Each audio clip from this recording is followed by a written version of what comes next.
Hey mentors, sorry this did not come to you on Wednesday. My eye was twitching. I was so tired on Wednesday, so I'm sure you guys feel the same. Hope you had a really great homecoming week and a great homecoming weekend, and I really hope you're ready for fall break on Friday.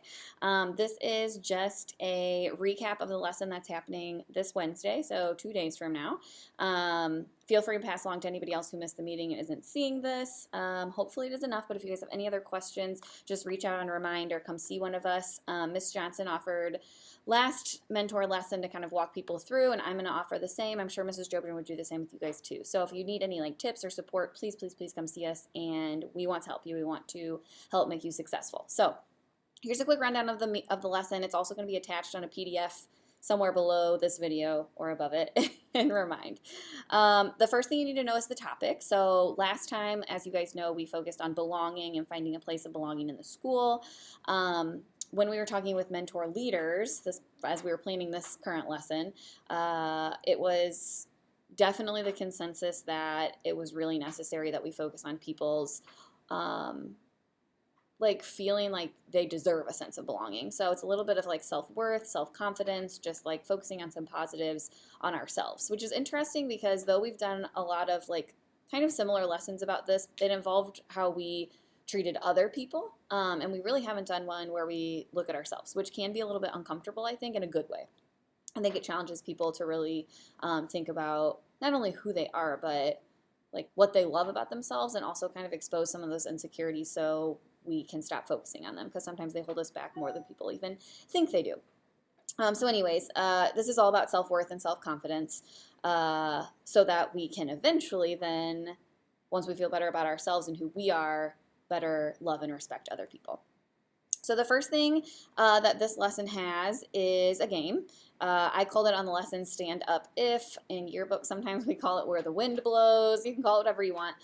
It honestly works best if you have chairs, not desks, chairs. But we can totally make this work with sitting. You do need some space though, so you probably need like a circle outside of the room, or push all the desks against the wall or something. You need a bigger space. So what you're going to do is you're going to sit everybody in a circle. One person is going to be in the middle. It should be a pretty tight circle too. You need it so that like each person only has like their space bubble.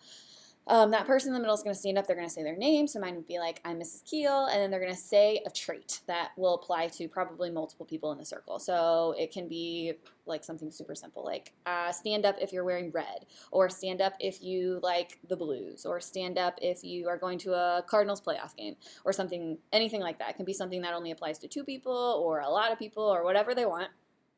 So they will say the statement, and then everybody that it applies to will stand up and move somewhere else in the circle.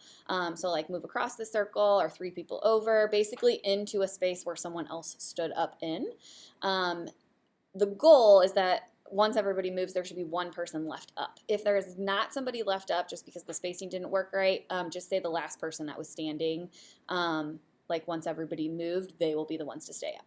So once that person stays up, then they're going to stay up and they'll do the next trait. So my name is fill in the blank, and stand up if you fill in the blank with something else. I've played this game with several groups before, and they really, really love it. It's easy, it's fun, it gets people to get to know each other a little bit and kind of get moving. You can play that for 2 minutes, or you can play it for 15 minutes, whatever you feel like the vibe is in your room.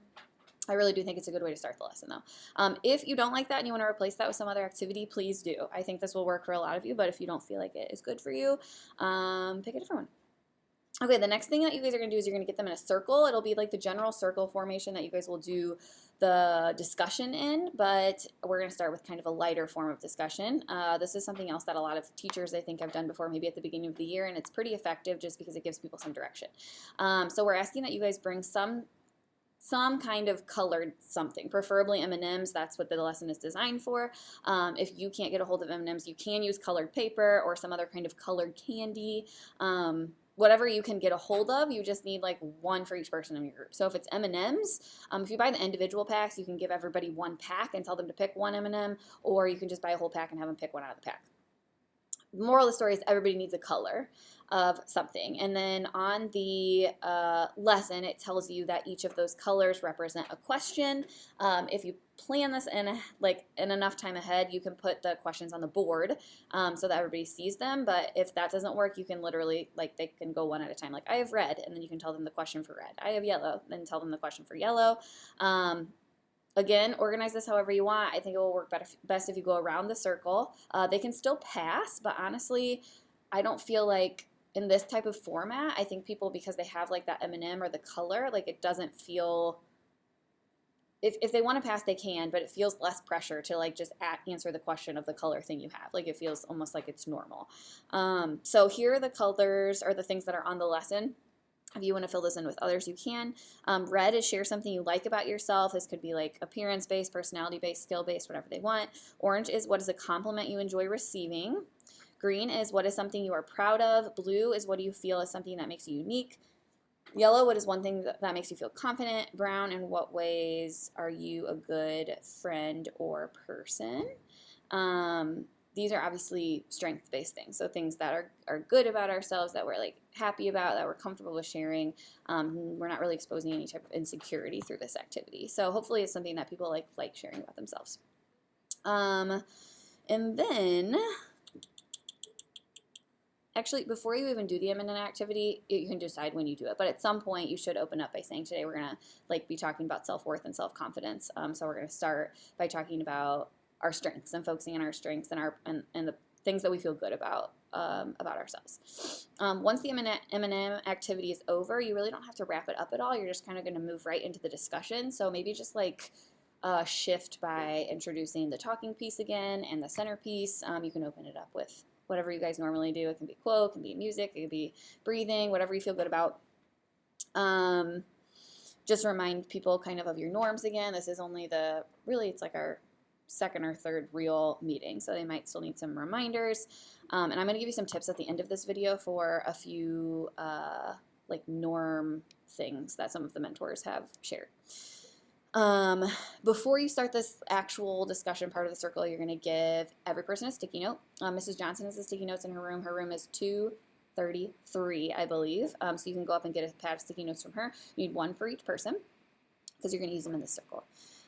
We also have a video. This video is about a boy named Richie, and Richie was born without arms. So in the video, it shows just how he sort of learned to overcome that and love himself for his flaws.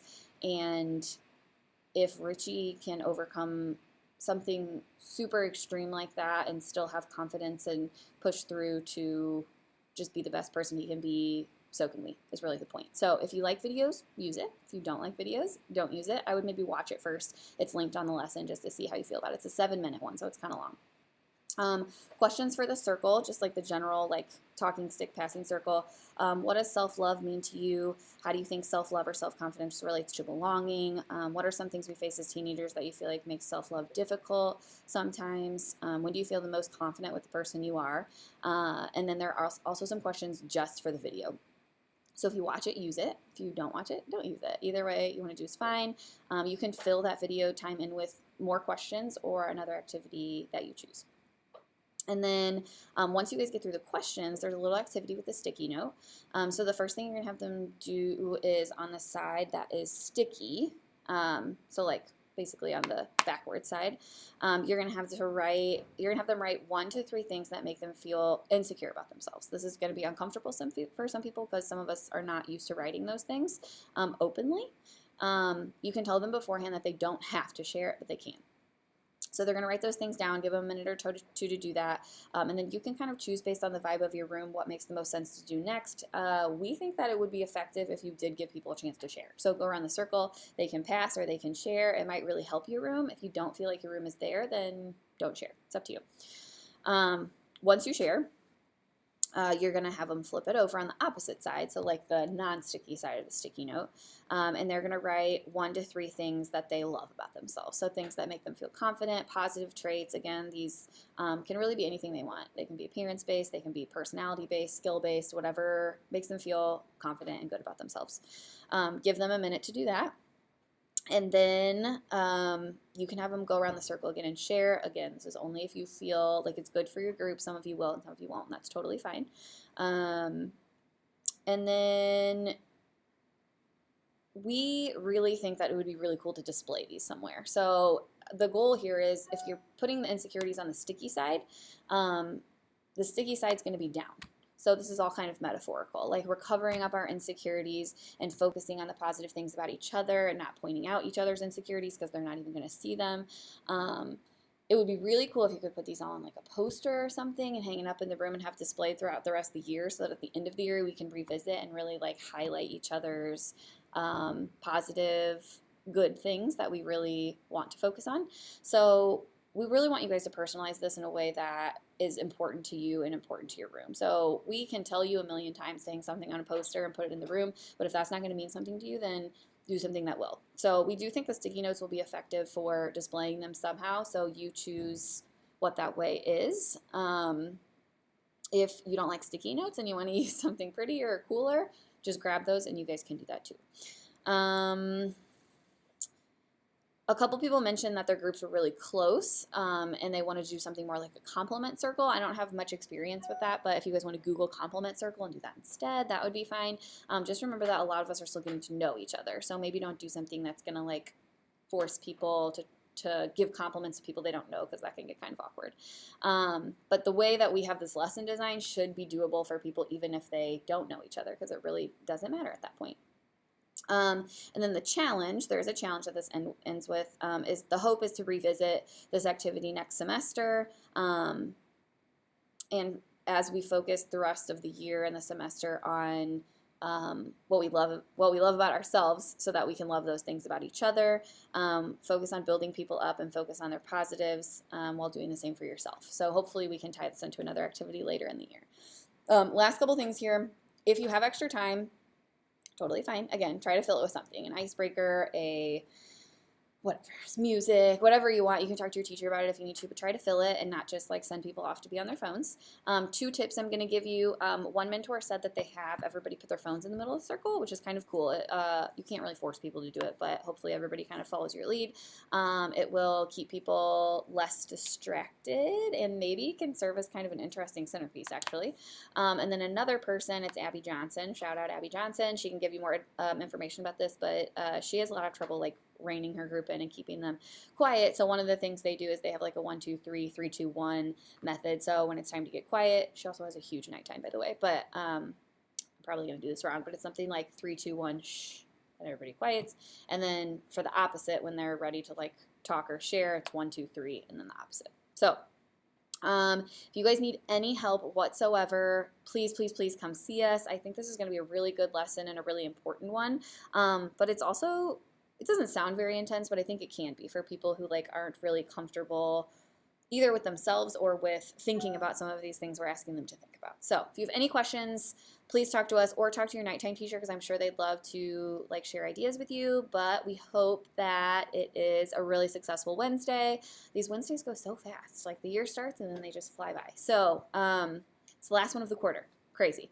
So if you guys need anything, please let us know. But we're really proud of you. The last lesson we got a lot of great feedback on from you guys and the nighttime teachers. So yeah, just keep up the great work. See you guys later.